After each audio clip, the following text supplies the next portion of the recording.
Ayan na, kamusta kayo dyan? Sawadee ka, kapungka. Ayan guys, nandito tayo sa, abroad.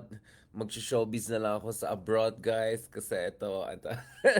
Ayan, kamusta kayo dyan guys? Pasensya na kung kahapon hindi tayo sama, hindi natin natuloy yung mga live natin kagabi. Dami natin ginawa kahapon. It was crazy day. Imagine you guys, isa-isang araw bago dun sa interview natin kay Senator Trillanes. And of course, abangan niyo yung interview natin with Senator Trillanes dun sa aking One News TV5 show, The View from Manila. Lumabas na yung first episode ng ating Season 3 with no less than the Deputy National Security Advisor, si Jonathan Malaya. Please check that out. Yung title is, yes, View from Manila. The title is It Too Late for Dialogue Between the Philippines and China? Obviously, that's just a title. Of course, in reality, I think there's a lot of point for interaction between the two sides. And mukhang, based on some of the latest news we're getting, mukhang may new understanding na between Philippines and China in order not to escalate the situation further. Now, that doesn't mean that Chinese are giving up their bullying per se or their excessive claims, or nor does it mean that the Philippines have surrendered. But it looks like things are moving in a certain direction, that behind the scenes diplomacy is working. Now, going back to this guys. So kahapon crazy talaga. So bago dun sa interview natin kay Senator Trillanes, thank you very much again Senator for dropping by. Ang dami namin napag-usapan. In fact, may mga napag-usapan kami na hindi na mention dun sa mga earlier interviews natin. We had medyo usapan masinsinan dun sa Scar Marshall issue. Medyo usapan masinsinan ng konti dun sa mga ibang geopolitical important issues. So please abangan yan in the coming weeks. Now, before natin na-meet si Senator Trillanes, um, andun si Pepe Jokno. Of course, si Lodi, the generational directorial talent ng Pilipinas. So nice to catch up with him. Nakita ko lang dumaan lang siya. Meron din pala siyang program dyan sa amin sa One News. So kapatid rin pala siya, no? So I had a conversation with him also to thank him for the great things he's doing, and also saying na siguro down the road we're hoping to have more collaborations, 'di ba? Medyo mala ilustrado for the 21st century ang vibe sana, 'di ba? Who knows, 'di ba? Sabi ko nga sana kung bumalik rin si Leloy sa next break, baka makipag-meet kami lahat. Now, of course, in addition to that, meron din tayong conversation with si Gretchen Ho, because we're hoping to collaborate also on some things that have to do with West Philippine Sea, etc. And I'm hoping to also get her on some of our podcasts and discussion, to have her siguro dun sa mga group discussions natin para may perspective din ng kababahian, at saka someone who has a strong sports background, and a kind of a woman leader also, in addition to West Philippine Sea issue. Now, obviously, nung kakatapos lang natin from interview natin with Senator Trillanes, biglang inaayos ko yung Waze, di ba? Para check ko where to drive next. Boom! Ayan, biglang may sabi, Sir, hello sir. Yung pala si Ronald Diamas. Sabi ko, ito na talaga, Ronald Diamas talaga. Talagang loading kasi may program din sila sa One News dyan ng 4 p.m. together with bossing Patrick Paez. So please check that out also. Yan. So kapatid din yan si Ronald Llamas. Of course, ano yan, original yan kasi sa walk po yan. And then, of course, the penultimate meeting kahapon rin was with Tito Boy Abunda. So, all my Tito Boy Abunda, hindi Tito Boy Soto. Wag din isumong kay Tito Boy na nagtitito Boy Soto ako. So it was very nice to catch up with Tito Boy. Shout out kay Tito Boy, shout out kay Apples, shout out dun sa um, original na kapamilya. Literally, original na kapamilya kasi as you know naman, before ako naging resident analyst sa GMA Network, and now of course dito also host kind of semi-resident analyst sa TV5 One News. My first showbiz. My first kind of a regular media job was with ABS-CBN and ANC in particular. So in many ways, it was kind of like a homecoming. It was kind of a catching up with old friends, old producers. So, medyo na-touch ako. Medyo naging sentimental ako. And of course, thank you so much again to Tito Boy and my original Kapamilya family for that invitation to have a very, very nice conversation. Well, akala ko nga, sabi ni Tito Boy, baka meron siyang showbiz career sa atin. Wala pala eh. Mukhang believe pa rin siya sa political analysis natin at saka media career natin. Okay. So, yun na lang. Sige. Um, yeah, so it was crazy busy day. So yun na lang. So pasensya na I couldn't do proper live kahapon. But as yun na naman, tuloy-tuloy itong mga publications natin kahit di tayo nag-live because ang dami natin mga contents and alam ko iba sa atin baka tinatamad kayo to go through an hour, 2 hours of discussion. So while I'm in traffic, if I'm not driving, obviously, while I'm in transit, so while I'm naghanap ako ng mga naghanap ako ng mga highlights, no? And yun ang nilagay natin. So, sinend ko rin yung mga highlights ng mga interviews natin with Senator Trillanes, particularly his views on opposition. Is there a crisis of opposition or is this an opportunity for opposition? Please check that out. Also, mga kamets, sinend din natin, kanina na na-upload ko rin yung mga latest interview natin with Dr. Cabalza, a very brave patriot, and my prayers with him and his families kasi medyo na-threatened siya dahil dun sa mga binubuking niya na potential Chinese infiltration sa Cagayan, no? So I'm also putting some of the highlights there. Um, so, ayan na. Ayan, pagod na tayo. I'm ganyan. Pagpagod tayo, ganyan tayo. But see how much I care for you guys. Kahit pagod tayo, go pa rin tayo. Sabi ko, hindi naman pwede na back-to-back na 2 nights na wala tayong live at all. Now, obviously, we're hoping to have R&R soon. Wait lang, nag-reply na ba si Sir Ronald? R&R soon. I'm also arranging, and this will be a segue for our discussion today kasi dalawang bagay gusto kong pag-usapan. Unang-una, itong pinasa na $90 billion defense package ng United States, tens of billions going to Ukraine and Israel. And then there's a multi-billion-dollar package for the Indo-Pacific region. A significant part's gonna go to Taiwan. But the good news is there's support also for the Philippines. Obviously, habang nasa transit tayo, habang nasa airport tayo kanina, as you know, nakipag-away tayo. As usual. No, because eto na naman tayo. Eto naman tayo, guys eh. Habang sobrang hindi ako nag-agree dun sa mga Makapili Club, ayoko rin dun sa mga kababayan natin na sobrang patay na patay sa Amerika as if naman, 'di ba? As if naman, 'di ba? So pag-usapan din natin sa Amerika very very quickly ha. Actually, hindi very quickly. No, so I was actually hoping to also arrange soon interview with Elbridge Colby.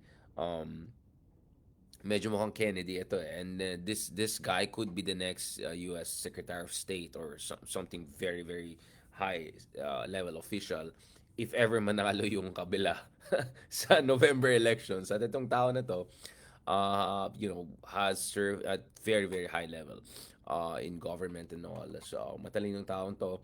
Obviously, may mga disagreements ako with the mga Americans at pwede nyo check rin yung mga ibang interviews natin in the past, including One News. But I hope to have him also here because if there's one thing I agree with the Republicans, particularly some of these Republicans who could be very, very influential position, is that it should be China first strategy, right? Um, Obviously, America first para kay Trump, the same way na gusto natin Philippines first sa foreign policy natin. But what I mean is, the focus of America's competitive streak, no? Pagdating sa kanyang defense obligations, pagdating sa kanyang strategic positioning, dapat China ang tinitignan niya. Because there's no country on earth, right, that has the strength, the resolve, the resources, and the momentum that China has. Russia, yes, they have a lot of nuclear weapons and all of that, but we know that those nuclear weapons are really for doomsday discussion. And nakita natin, Ukraine, bugbog ang Russia sa kanila. They lost 300,000 people in casualties and deaths. So obviously, dahil pahiya si Putin, go lang siya ng go.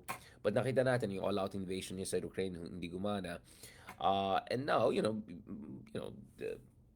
Russia is bleeding, and then Russia is trying to hold on to what it captured, whether it's Crimea and some of the eastern regions in Ukraine. And of course, the reason why Ukraine nahihirapan siya because it's one thing for you to defeat a full-scale invasion. It's another thing to retrieve territories that have been more or less colonized by Russia since 2014. Pero mahabang usapan yan.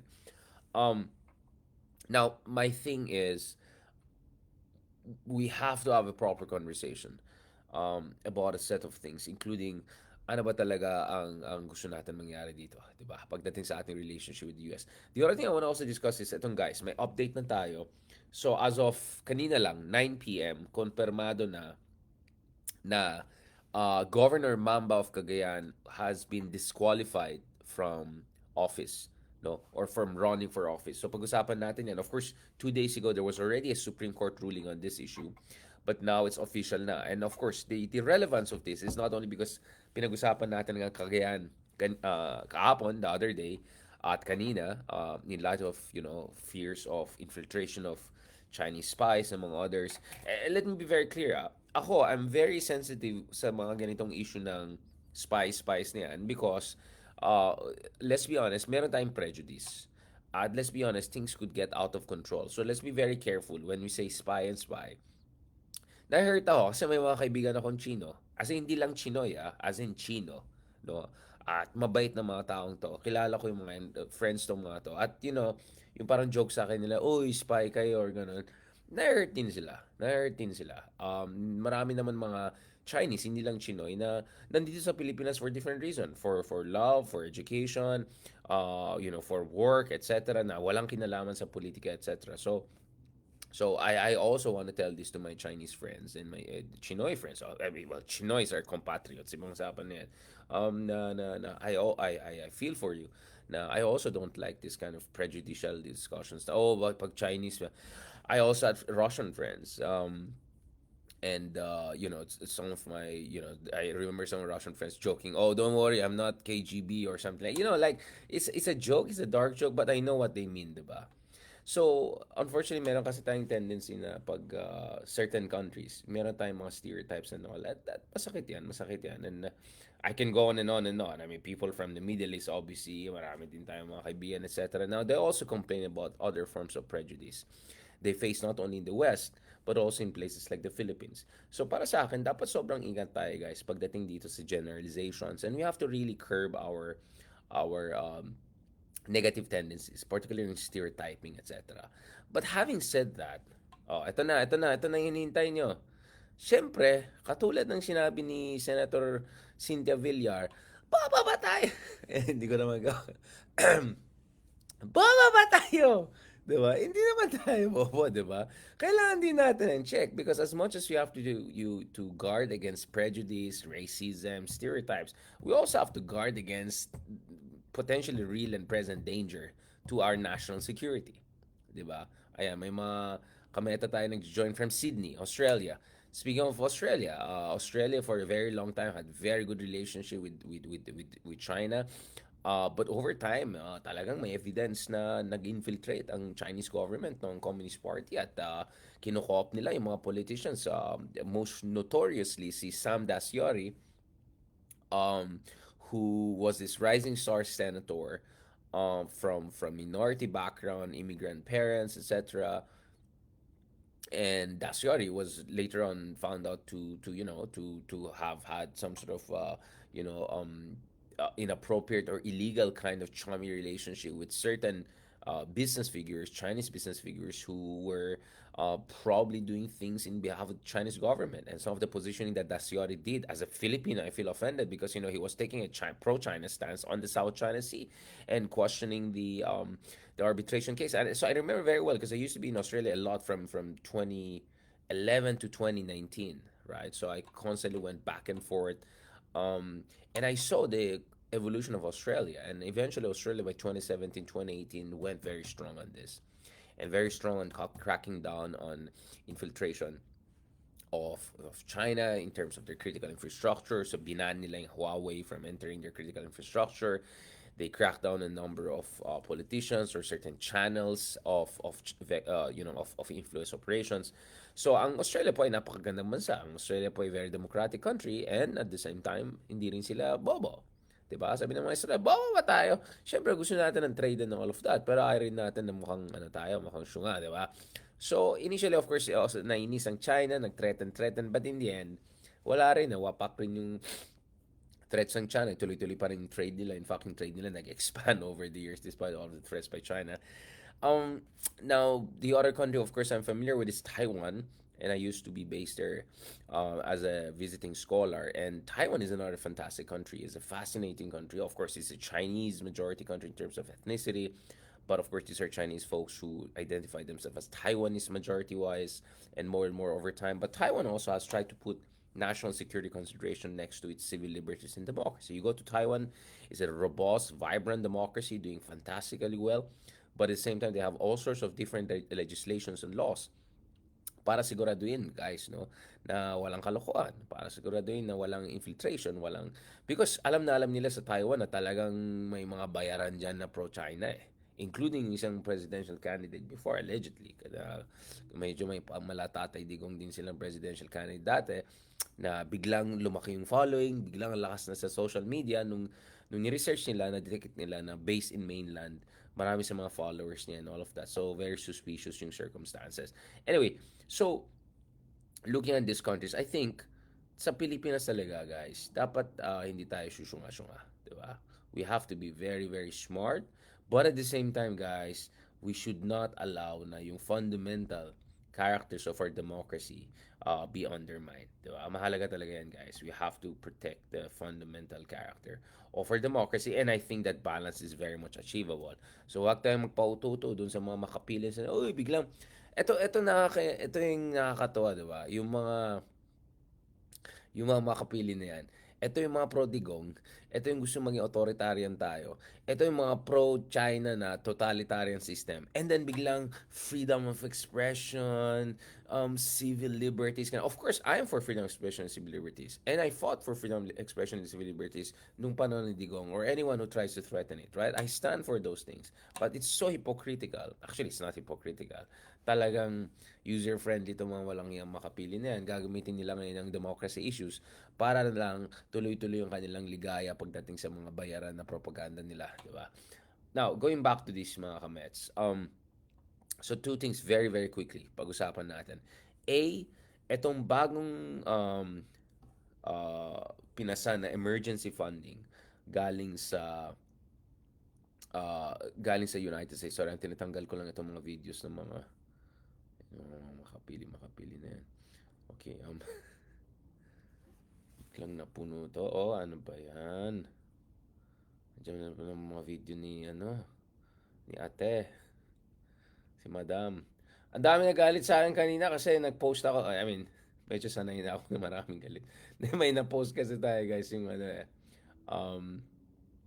what was that? Ito sabi ko kumpara natin si Leni at saka si Sara Duterte. I mean, it was just a general question, guys, 'di ba? General question lang naman eh. General questions lang na how do you compare Sara Duterte and Leni? Kasi birthday ni Ma'am Leni kahapon, tapos nag-greet ako, tapos parang naisip ko, talingan natin, tingnan natin, dami na galit. Parang how dare you compare? Bakit? Paras naman silang babae, para silang naging vice president. So, I'm just saying, 'di ba? Lalo yung mga DDS dati, ang dami hanash kay Leni. O, kamusta naman yung niyo, bida niyo ngayon. Tapos biglang nung nagche-check research ako, nakita ko tong picture na to. Yung picture, parang I didn't know that meron pala ganitong chummy chums na meeting si Lenny at saka si Sarah all. So guys, imagine niyo, once upon a time, ganyan ang dynamics ng mga Dutertes at mga ayan, open din naman liberal party si Lenny diyan, 'di ba? So, obviously alam na alam ko yung picture ni Digong with picture ni Digong with Mar Rojas at saka Pinoy. 'Di ba? This is I think 2013 elections. At alam naman natin yung yumaon na nanay ni Digong ay of course very strong supporter of Corazon Aquino, no? At the reason why Digong eventually managed to become the mayor of Davao was because yung mom niya na pro Corazon Aquino, anti-Marcos dictatorship. She gave way to her son na dating prosecutor to become, I think, parang transitional interim vice mayor or something like that. And that essentially kick-started Digong's career. So Digong always talks about his father's relationship with the Marcoses kasi junior cabinet member yung tatay niya in the 1960s in the first Marcos administration. I'm talking about Marcos Sr.'s first administration before his second and then he went martial law. But actually, people forget that Digong and Duterte's owe a lot to Corazon Aquino and to Liberal Party in many ways throughout time. Kaya nakita ko yung mga digong dilaw, yung mga ganyan-ganyan, mga pangasal. I mean, that's based on factual reality. What I didn't know though is nung 2016, ano yung dynamics, right? Because my understanding would be in 2016, of course, si Digong totally anti-dilaw, ganyan, kunyari anti-establishment, kunyari independent, kunyari hindi trapo, kunyari hindi dynasty. And that positioning from Digong was coming out as early as 2015, diba? When he was sending feelers na tatakbo siya. Now, interestingly, this picture between Sara Duterte and Leni, this picture between Sara Duterte and Leni actually, if you look at it, um, this is by this time, naka-replace na yata si Digong, di ba? Oo, this is December. Oo, ito na, Christmas na yan almost. So, by this time, tapos na yung replacement. So, Digong is already in the game. Now, I know there were some people who are saying that actually behind the scenes, dapat Digong and Leni shouldn't have an issue back in 2016 because both of them were kind of positioned as anti-establishment candidates. And in a way, I think both of them won because they were seen as alternative candidates in the sense that, Leni was never part of the establishment of Liberal Party. She had her humble roots and moved up. And then Digong yung position niya from Davao, ganyan, ganyan, ganyan. So, but what I didn't know is ganyan ka chums si Lenny and Sara. And honestly, guys, I mean, the more I look at this picture, the more tingnan nyo yung transformation ni Sara Duterte. And I don't mean it in a physical sense or anything like that, um but the whole thing, the demeanor, the way she talks, look at how warm she is pag nag-uusap sila ni Lenny. You could see naman genuinely naman they're very comfortable with each other. Um I don't know. I mean, it's weird, right? Who would have thought, guys? Who would have thought na down the road, 'di ba? Both of them would become vice presidents and both of them will represent totally different versions of woman leadership in the Philippines. I mean, honestly, mapapaisip ka talaga eh. I mean, yeah, I know guys, sasabihin nyo, ang Pilipinas, there are no permanent friends, only permanent trapos.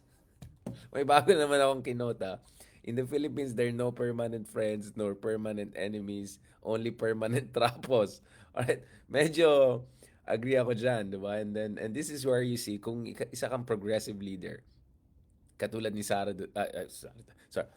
Well, pwede naman. No, progressive leader katulad ni Leni Robredo.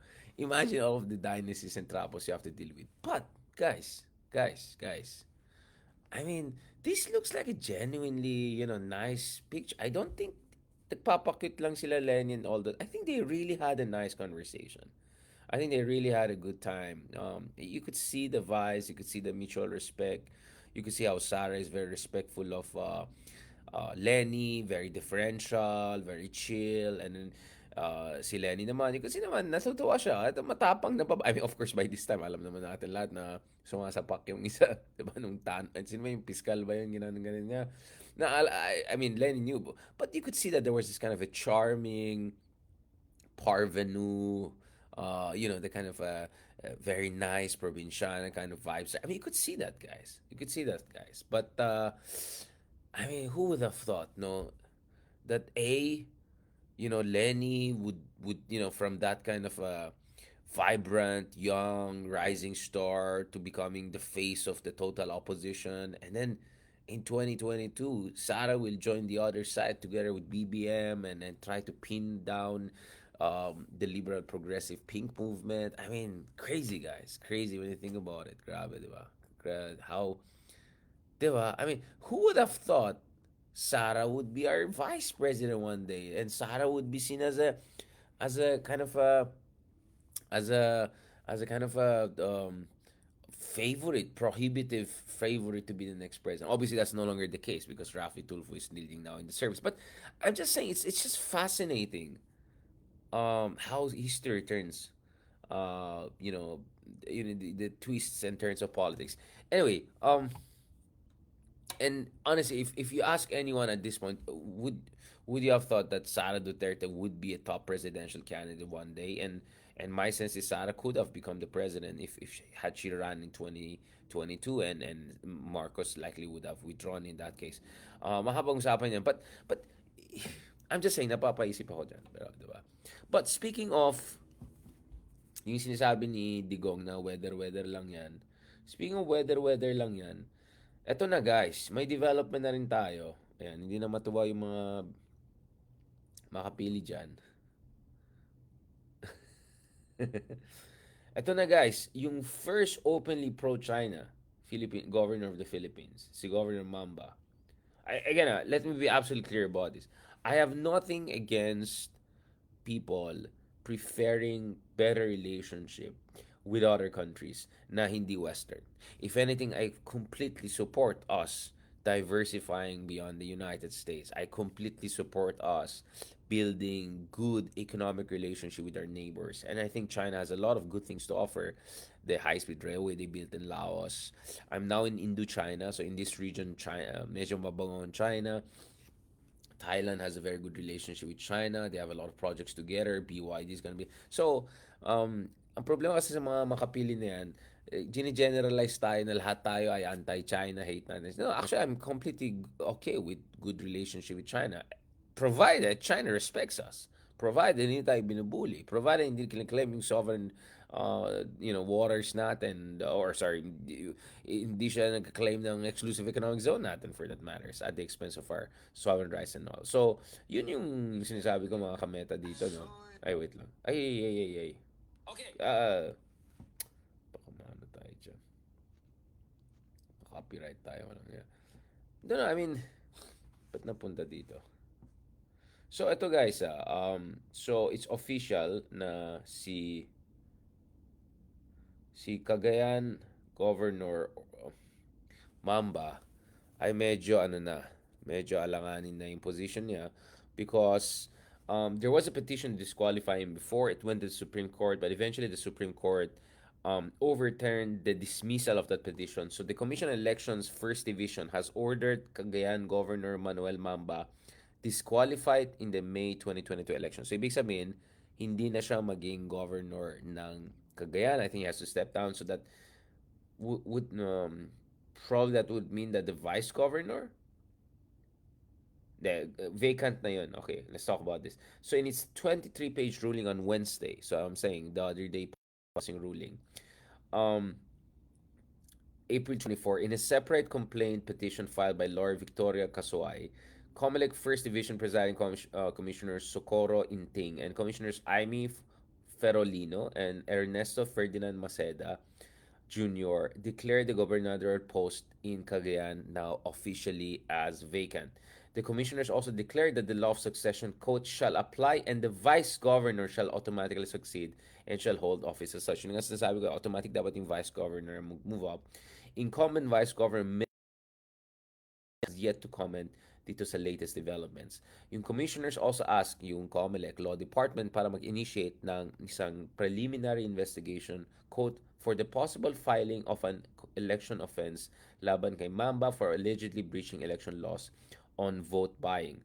Ito, despite the latest order na yan, Mamba said, quote, a motion for reconsideration will be immediately filed with the Commission on Elections on Bank to appeal the disqualification. Kaso yun nga, na Supreme Court na yan.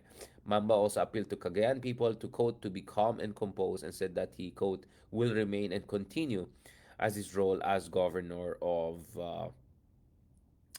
Cagayan. So, this is gonna be quite some drama. So, mukhang baka magkakaroon ng back and forth yan mamaya dyan sa Cagayan. The ratings are going. Baka, ayan na, sasabihin ng vice governor, ako na in charge. Sasabihin ng governor, hindi, ako pa rin. Ayan, magkakagulo na yan. So, tingnan natin how things are gonna go. Now, obviously, for me, it's interesting that suddenly, governors, a sitting governor can be disqualified based on vote buying grounds. Now, I'm not saying there's no vote buying in the Philippines. I think all of us know uh, what's the reality of the Philippines when it comes to vote buying and all of that. Um, the thing though is why of all governors or all top politicians who are facing potential are facing doubts over their elections, etc., bakit ito yung natanggal, bakit ito yung umabot sa ganito. So I want actually it's already happening as we speak. Yung mga anti-China or mga anti-Makapili people are already celebrating this and saying that this is part of a bigger siguro crackdown on pro-China elements or Makapili elements sa Pilipinas, no? And Governor Mamba is probably the tip of the iceberg. And then on the other side, of course, there are people who are not necessarily his fan, but they're saying baka naman magkakaroon tayo ng McCarthyism dito, and anyone na suspected na malapit sa China, except kung pangalan mo Duterte, because ang ating minamahal na Pangulo ay sobrang I mean, hindi man chummy, pero for some reason, our great president is still insisting on unity kahit nag-incitement to rebellion and gulo yung matanda. But anyway, sorry, si tatay. But the thing is, this could also get out of control. So there's some people are worried na baka maging collateral damage ibang tao because as I said, anyone who uy, wag nyo ano yung ano ko hindi ano to legit to. Sa Tokyo ko nakuha yan. Okay, yung mga tabi-tabi literally. Mukhang ano lang yan, pero ano yan, tabi-tabi sa Tokyo lang yan. Okay, no, I mean, obviously, you could see na nung kausap natin si Justice Carpio, pati siya may mga times na alanganin din siya dito sa issues ng treason o issue ng gano'n. Kasi pwede ma-weaponize yan. At unfortunately, nakita natin guys nung cyber libel, inabuso ng ibang tao yan to silence or intimidate yung mga journalists and all, including heroic journalists, no? Like Maria Ressa and folks in Rappler, etc. Now, I'm not saying walang mali sa media, and I think we have to take things on a case-to-case basis. And unfortunate kasi meron tayong tendency na inaabuso ng mga tao, especially mga politiko, mga people with vested interest, ang mga batas, wini-weaponize sila. And that's exactly why yung counterterrorism laws ganun, very sensitive tayo. Um, but it's also very possible na this is the beginning. That the going down of I don't know anong plano ni Mamba. He wants to stick around forever, right? I don't know. Obviously, medyo magkakaroon ng power struggle. Speaking of which, actually, I'm gonna text some people na may alam. Uh, sorry, magmamarites na ako kasi may mga contacts din ako eh.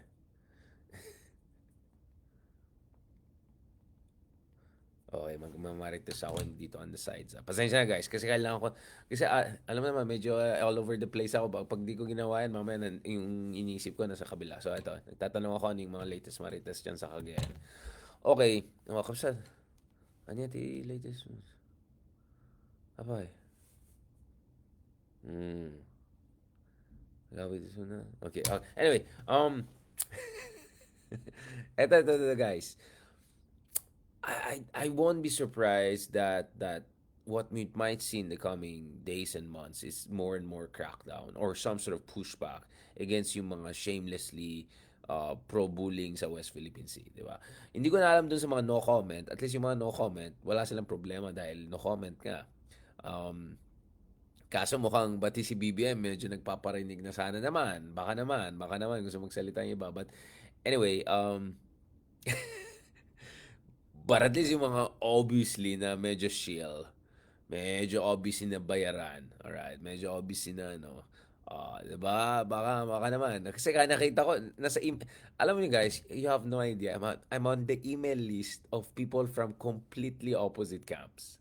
Not one versus one. It's like four different camps. For some reason, guys, nakita niyo naman eh. Ako fair naman ako eh. I criticize all sides. Kaya for some reason, wants to put me on their like email list and all. So nakikita ko rin yung mga email list ng mga makapilya at saka mga pinagagawa nila they're talking about freedom of expression, civil liberties. Again, like Voltaire, I will defend your right to express yourself, but I won't stand by you abusing your right to push for the interests of a hostile foreign power who's bullying our people. Ibang usapan yan. So I'll disagree with you. I'm not against your right to express your opinion, but I'm against you abusing and weaponizing your right.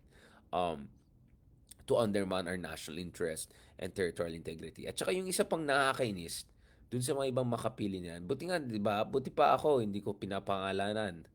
Itag ba natin, guys? Kailangan ba natin itag? O alam niyo na yung mga yan, di ba? Hindi ko pinapangalanan yung mga yan, pero alam niyo na sino yung mga yan. Uh, ang ako naman, nakakainis din yung mga, yung mga syunga na bublaks, ay sorry, yung mga iba dyan. Dahil, hello, and this is gonna bring me to my second topic. Yung mga nagsabi na, ito si Darian, hello, I also criticize the other side. Excuse me, diba? So, speaking of the United States, let's talk about this. Kasi my contention, guys, my contention, my contention is that the United States has had taken the Philippines for granted for a very long time. So I had a series of intervention kanina, and it was endorsed by no less than someone who could be right one of the top officials should the other side win in the next election. And this was the person who was also very top official. So eto na, ba't yung mga kano na very senior policymakers na pwede maging cabinet member kung nanalo yung kabila, they are also openly endorsing, all right, what I've been saying, guys. All right? So ito ipopost ko mamaya para makita niyo dito, okay? So, ito si Kuya Ivan, nandito siya kanina. So Ivan, magaling na bata yan. Please follow him. Although medyo may pagka right wing to masyado minsan, pero hayan mo niya. Pagbigyan natin, mahal tayo niya. Mahal niya yung bayan natin, okay? Ito. So, may pinost si Sir Ivan kaninang umaga. So, habang nasa transit ako, sabi na, the US Senate just passed 95, I think it's $95 billion in aid to Ukraine, Israel, and Indo-Pacific allies. Ito yung vote was 79 to 18. Tatlong hindi bumoto. Check natin. Baka siguro mga Bernie Sanders people na yan. Ay, hindi, 18 ang hindi bumoto. Sorry, nag-no eh. So, ito, so obviously alam natin ang bulk ng pera na yan ay pupunta sa Ukraine at saka Israel, no? Itong dalawang allies ng United States, although technically only one of them is a ally, the other one is a partner, and of course it's also about beating back Russia. Naintindihan ko yan. Ako naman, me being me, guys, dahil ang bilis because ang dami nagkumukuha ng credit for this. So as part of this bill, $4 billion were appropriated for foreign military financing sa Indo-Pacific allies, and the Philippines is one of the leading ones. So I think we are set to get around $500 million in foreign military financing. So over 5 years, that could be around $2.5 billion. Now, immediately, House Leader Romualdez, among others, may press release sila, and they were like claiming credit for this because of their meeting with the congressional leaders in Washington and all. I do believe that whether ito ay si Romualdez, the ambassador, or Romualdez, or Speaker of the House, I think they're very astute people. I think they're very articulate people. I think they said the right thing during their meeting, so kudos to them. But obviously, I think my contention here is we shouldn't get ahead of ourselves, right? On two levels. I mean, first of all, what's happening here, guys, is that ang United States is, waking up to the reality na kailangan tulungan itong Pilipinas. Kaya it's not that nakausap nila isang congressman sa Philippines or isang ganun biglang palit sa naisip. No. This has been going for quite some time.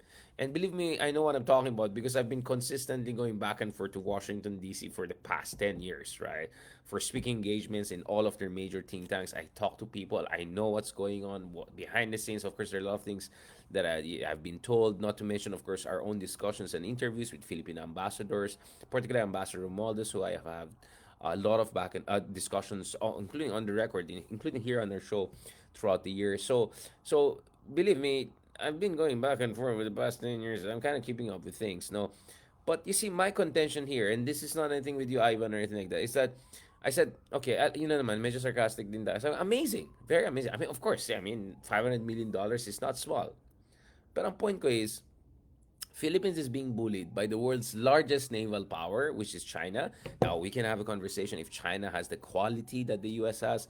But as Comrade Stalin said, sige, retag niyo ako, quantity brings quality. We saw that when the communists defeated the Nazis, right? Operation Barbarossa. When you have so many vessels and ships, that gives you some sort of qualitative edge also. Not to mention China. Do not underestimate China. Dito lang sa dumadaan ako sa highway sa Bangkok, nakita ko yung Xpeng, nakita ko yung mga Chinese BYD, yung mga ganon. Sumisikat na height sa Bangkok, no, which is actually already a Japanese manufacturing powerhouse. Ducati is also coming here to Thailand to build their motorbikes. So a lot is going on here, guys. And yet sumisikat din ang China. So I'm not gonna underestimate China's also qualitative improvement over the years, especially as they get more and more involved in AI and all sorts of different cutting edge technologies that could accelerate their military modernization. Now, speaking of which, ang point ko is, okay, gets ko yung ibang aliado ng Amerika, they're facing war with a superpower like Russia. Yung iba naman may threats from militant groups or they have problems with terrorism, whatever. I get it. I understand that. But my point is, pero tignan mo naman, yung mga Jordan, Pakistan, yung mga ganyang bansa, or even Egypt, they got way more defense aid than the Philippines. I'll post the link sa baba, guys. So obviously some of the US allies got more than $200 billion in aid. Ukraine also over the past 2 years is approaching 140 $150 billion in aid. Philippines over the past 10-15 years only got $1 billion in aid. But for me, it's not just the aid. It's access to to advanced weapon systems on good terms. Kasi mahal yung mga F-16 fighters ng US, mahal yung mga weapon systems nila. But we know that they offer those weapon systems as part of grants or aid to all sorts of different countries. Jordan, Pakistan, these kinds of countries have more advanced American fighter jets and weapon systems than the Philippines. So something is obviously wrong here. Now, I agree na may kakulangan naman tayo, but Duterte is as much a cause as a symptom of this problem. Remember, even during the panon ni Pinoy, we didn't get the advanced weapon systems that Pinoy was hoping for. You don't believe me? Ask Ronald Diamas. Right? Remember, binuking niya, nabati si Pinoy, may mga time na pikon siya. Ito na naman yung mga Vietnam era na binigay sa atin. At yun yung exactly na ginamit. Yun ang exactly ginamit ni Digong to say, oh, are you with us? At tingnan naman yung mga Amerikano, ito na lang ba tayo sa Mischief Reef, Panganiban Reef, na nawala yan? Hindi. Well, I know what happened there because among other people that there was a talk in Harvard and I was one of the speakers, and one of the speakers was Joseph Nye, the very famous professor. Now Joseph Nye was very much in senior administration position when the US decided not to help the Philippines nung nakuha yung Panganiban Reef sa atin. So if you don't believe me, go and talk to Joseph Nye or get his point of view. And proud na proud po sila na hindi sila tumulong sa atin yung mga iba dyan. Parang wala tayong ano dyan.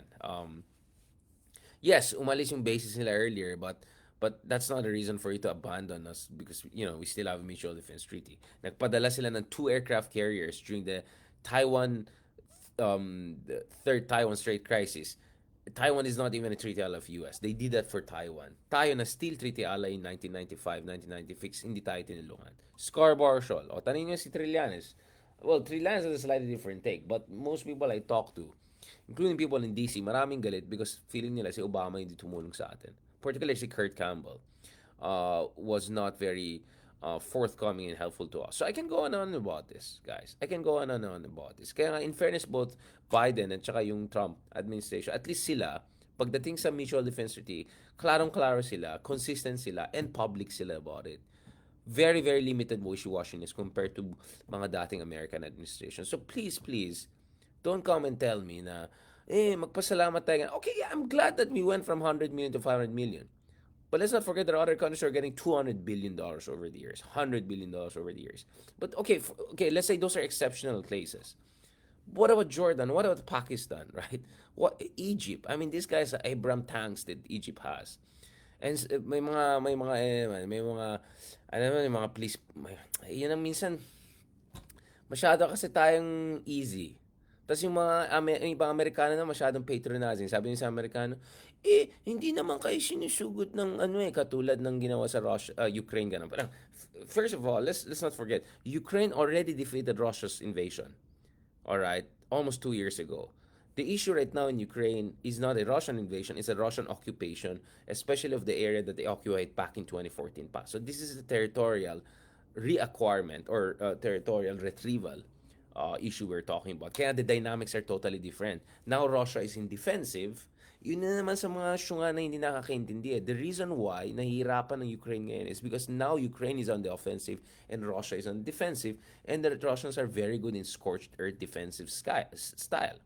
We went from 21st century warfare, drones, HIMARS, mga ganon, in 2022. Now we're in a kind of a World War One situation of trench warfare. And the Russians don't care. They throw people at it, right? Meat grinder ang tawag nila doon. Kaya 300,000 lost. So, of course, and let me be absolutely clear because there are Makapilis there who keep on saying magiging Ukraine tayo, proxy war, proxy war. I mean, what a I need to control myself. But that's like, boba ba tayo? Ukraine was not a US ally. Ukraine was not part of NATO. Kaya sinugod ng ganong kadali ng Russia. Kaya si Putin, naghahanap lang ng hanas sa buhay. Ayan, bully natin, invade natin, wala naman tutulong dyan. Mahina naman ang Ukraine. That's the context. I was in Baltic. Alright, Baltic states. Baltic states like Estonia, Lithuania, mga maliliit na bansa na yan. Guess bakit hindi sila sinusugod ng Russia? Because they have a collective security. Kind of like our mutual defense treaty. Collective security agreement sa loob ng NATO. Bakit sa tingin nyo yung Sweden and Finland na napaka-independent-minded na countries, very much throughout the years, sila ay sumali sa NATO recently? So yung mga syunga nagsabi, mag-neutral tayo para hindi tayo maging katulad ng Ukraine. Like, I'm sorry, bobo yung argument na yan because A, Ukraine was actually not a member of NATO. Wala siyang mutual defense treaty or collective security kind of benefits that a NATO membership gives or an alliance with the US or any superpower like that gave. Pangalawa, actually, Ukraine is an interesting case because they beat the heck out of the invading forces, up to 300,000 casualties in Russia. And C, Ukraine is a has a land border with Russia. Okay, it was much easier for Russia to invade them. While Philippines, my goodness, is a totally different picture.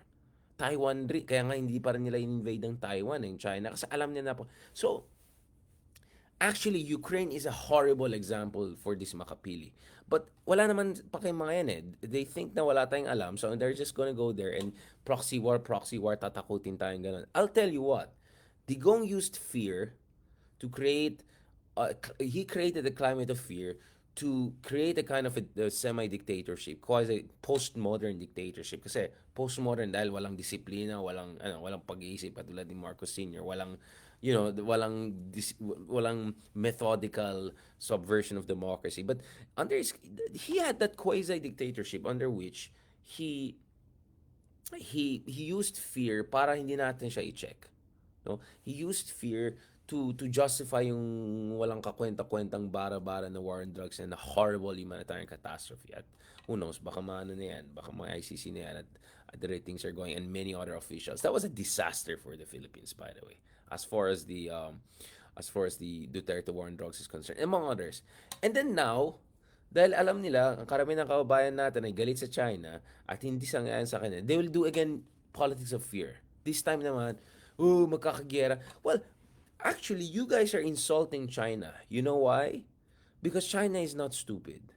China is a very smart country. Compared to Russia, at least. Compared to Putin, at least. No offense. I always tell that to my Chinese friends.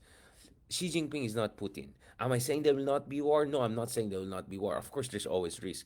But I believe that, I sincerely believe that the Chinese have a far more sophisticated, advanced political system than Russia. Russia is just a one-man team, and that man is not really in his prime anymore. So, um, let's be very clear about that. And yes, ayan, doon sa mga DDS, let's be honest, between Tatay Digong and Zelensky, sinong duwag? Ay, sorry ha, sorry. Sorry ha. Si Zelensky yung lumalaban, si Zelensky yung tumakas, alright? I was in the Munich Security Conference in 2020 when Zelensky gave a speech. Back then, we thought just who was a clown. And we know that actually, US and other countries told him, wag ka na bumalik sa Ukraine, baka susugod ang Russia. Actually, sabi nila, susugod ang Russia, dali ka, patay ka. But he went back, and then he completely transformed into this fighter. So I'm sorry, Between Tatay Digong and Zelensky, sino matino mag-isip? By the way, para silang abogado. Zelensky was also trained as a lawyer.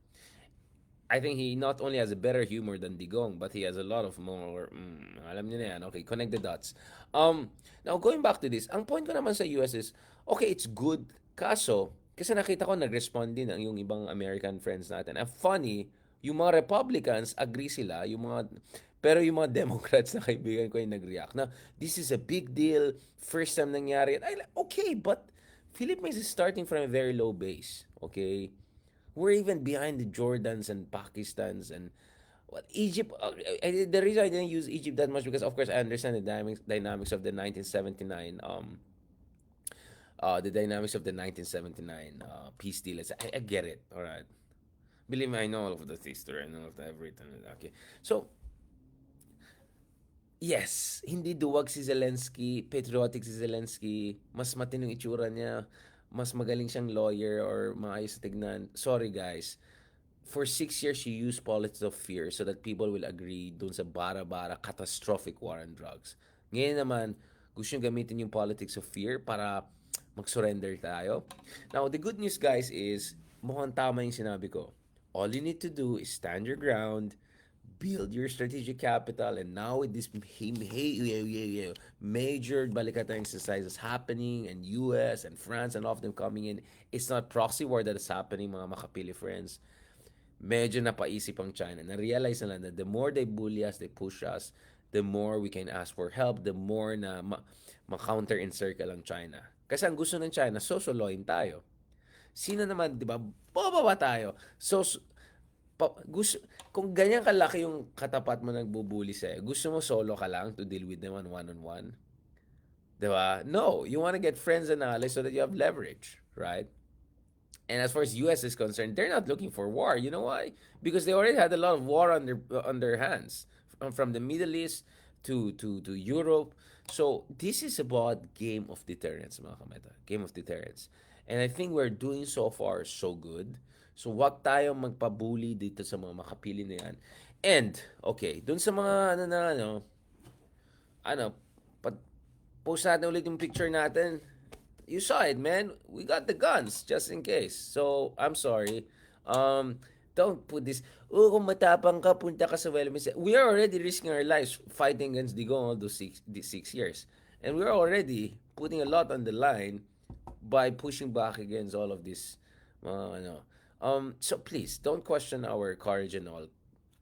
Kung duwag kayo or syunga kayo, alright, don't project it on others who are doing the right thing. And as I said, this war agad. Anong klaseng pag-iisip yan? War agad.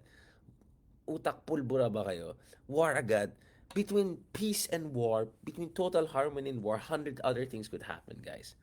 So please lang, wag yung war agad, because the moment you say that, that means tinitakot nyo lang kami or wala kayong alam or worst, baka bayaran lang kayo. On that note, thank you very much mga kameta. Please wag kayo makinig dun sa mga syunga na yan. Sabihin nila, let's be neutral in our... let's be neutral. Yung away na sa sarili natin bakuran, mag-neutral tayo. I mean, anong kasyungan yan, di ba? I'm sorry to say it, but it's just beyond preposterous, right? It's just beyond preposterous. Mag-neutral daw tayo sa West Philippine Sea.